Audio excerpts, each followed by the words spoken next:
रामपुर नाम के गांव में सुधा नाम की एक औरत अपने बेटे रघु के साथ रहती थी। रघु जब 4 साल का था तभी रघु के पिताजी सुभाष रघु और सुधा को छोड़कर किसी और के साथ रहने चले जाते हैं। सुभाष बहुत अमीर घर का आदमी था और सुधा भी अच्छी फैमिली सी थी, लेकिन सुभाष के घर छोड़ जाने पर घर वालों ने रघु और सुधा से बुरा बर्ताव शुरू कर दिया। सभी लोग सुधा को ही गलत समझ रहे थे। एक दिन उसके सास ससुर ने सुधा के माता पिता को घर बुलवाया और उन्हें सुधा के बारे में बहुत कुछ उल्टा पुल्टा सुनाया। उनके सामने ही सुधा के ससुर सुधा से, देखो सुधा, हमारा बेटा बहुत अच्छा था, लेकिन तुम में ही जरूर कोई कमी होगी जिस कारण सुभाष हम सबको छोड़कर यहाँ से चला गया। अब तुम्हें भी यहाँ रहने का कोई हक नहीं है। चली जाओ यहाँ से अपने बेटे को लेकर। सुधा बहुत गिड़गिड़ाती है कि आखिर उसकी गलती क्या है और वो अपने छोटे बच्चे को लेकर कहाँ जाएगी, लेकिन उसकी बात कोई नहीं मानता। उसके अपने माता पिता ने भी उसे अपने घर ना आने की वार्निंग दे दी। अब वो अपने 4 साल के बेटे रघु को अपने साथ लेकर घर से निकलती है। सुधा चलती जाती है, लेकिन उसे कोई रास्ता नहीं दिखाई दे रहा था। अब वो थकी हारी एक तालाब के पास पहुंच जाती है। बेटा रघु, तुम यही बैठो, मैं अभी तुम्हारे लिए पानी लेकर आती हूँ। हाँ? अब वो अपने छोटे बच्चे को पेड़ की छांव में रखकर पानी लेने तालाब पर पहुंच जाती है तो उसकी नजर वहीं पर पास में एक छोटे से बतख पर जाती है जो बेहद खूबसूरत था। लेकिन वो खूबसूरत सा बतख किसी ने बिछाए हुए जाल में फंस चुका था और उसमें से बाहर निकलने की कोशिश कर रहा था। उसे देख सुधा, वाव, कितना सुंदर है ये। सुधा उस बतख को जाल से मुक्त करवाती है और फिर अपने बेटे को पानी पिलाने के लिए चली जाती है तो वह बतख भी सुधा के पीछे पीछे चलने लगता है। उसे देख सुधा, चलो भागो यहाँ से, अब तुम आजाद हो, जहाँ जाना चाहो वहाँ जा सकते हो, भागो भागो यहाँ से। सुधा के इस तरह से बात करने के बाद भी वो बतख उसके पीछे पीछे ही चल रहा था।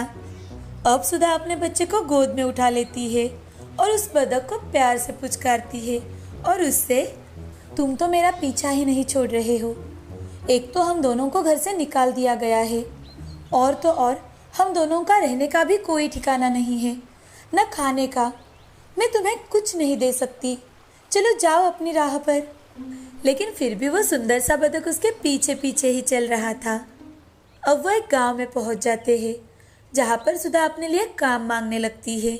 भैया, कोई काम हो तो दिलवा दो ना, आपका बहुत बहुत भला होगा भैया। उसी गांव में राम नाम का एक भला आदमी रहता था जो सुधा को काम देता है और सुधा से, बहन, क्या तुम खेत में काम कर सकोगी? हाँ भैया, जरूर करूंगी। इस पेट के लिए कुछ ना कुछ तो करना ही होगा ना। तुम एक काम करो, तुम यहीं पर एक अपनी छोटी सी झोपड़ी बना लो और यहीं रहो। मुझे हमेशा काम के सिलसिले में बाहर जाना पड़ता है। मेरी माँ को भी तुम्हारा सहारा मिल जाएगा। लेकिन तुम हो कहाँ से? भैया, मुझसे ये सब मत पूछिए। बस मैंने आपको भाई कहा है और आपने मेरी जरूरत के वक्त मुझे काम दिया है, तो मैं आपका एहसान कभी नहीं भूल पाऊंगी। अब सुधा वही रहने लगती है। खेत में ही राम की मदद से एक छोटी सी झोपड़ी बनाती है और अब अपने बेटे रघु और बतख के साथ रहने लगती है। खेत में काम करने के साथ साथ राम के माँ की भी देखभाल किया करती थी। ऐसे ही दिन बीत रहे थे। 1 साल बीत चुका था। अब रघु 5 साल का हो चुका था और वो सुंदर सा बतख भी बड़ा हो चुका था और पहले से ज्यादा बेहद खूबसूरत हो चुका था। एक दिन रात के समय सुधा और रघु खाना खाकर सो जाते हैं। हर रोज की तरह सुबह उठकर सुधा बतख के पास आती है तो उसकी आंखें फटी की फटी रह जाती है। वो देखती है कि उस सुंदर से बतख ने एक सोने का अंडा दिया है। उसे हाथ में लेकर सुधा, मैं कोई सपना तो नहीं देख रही, ये कैसे? तभी बतख बोल उठता है, माँ, मैं एक जादुई सोने का अंडा देने वाला बतख हूँ। तुमने मेरी बहुत सेवा की है। मुझे अपना दूसरा बेटा मानकर खुद भूखे पेट रहकर मुझे खाना खिलाया है। अब मेरी बारी है कि मैं तुम्हें अपनी ओर से कुछ दूँ। अब तुम सारी चिंताएं मुझ पर छोड़ दो और ये सोने का अंडा बेचकर अपनी सारी ख्वाहिश पूरी करो।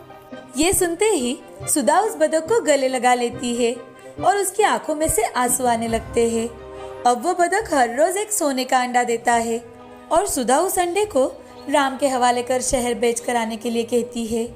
अब सुधा ने उसी गांव में एक ज़मीन खरीदी और वहाँ बहुत बड़ा घर बनवाया। ये देख गांव के सभी लोग बहुत खुश थे और साथ ही आश्चर्यचकित भी थे। एक दिन सुधा कपड़े धोने के लिए नदी पर जाती है तो वहाँ पर गांव के सरपंच की पत्नी मीना सुधा से, वाह वाह वाह वाह वाह वाह, क्या बात है सुधा, आजकल तो तुम्हारे कुछ अलग ही ठाठ है।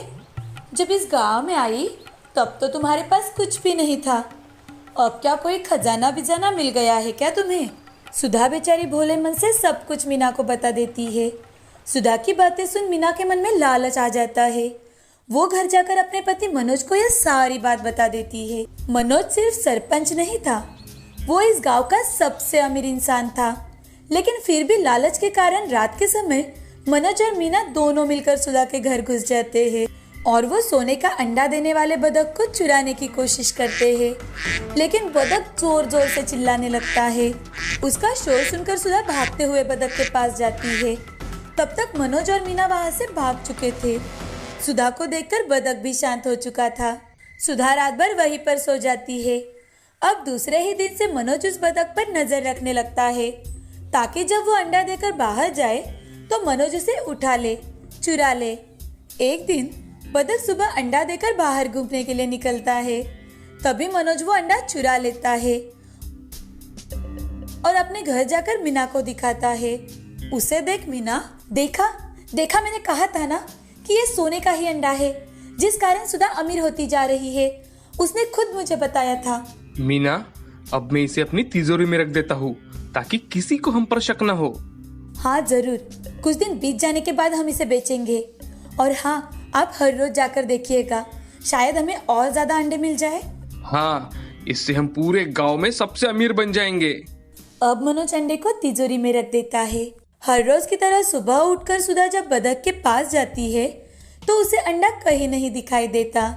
वो मायूस हो जाती है। उसे समझ में आ जाता है कि उसके घर में अंडे की चोरी हो चुकी है, लेकिन वो चुप रहती है, किसी को कुछ भी नहीं बोलती। अब दूसरे दिन भी मनोज सोने के दूसरे अंडे को चुराने के लिए सुधा के घर बहुत जल्दी पहुंच जाता है, लेकिन सुधा उस रात बतख के पास ही सोती है तो मनोज का अंडा चुराने का वक्त ही नहीं मिलता।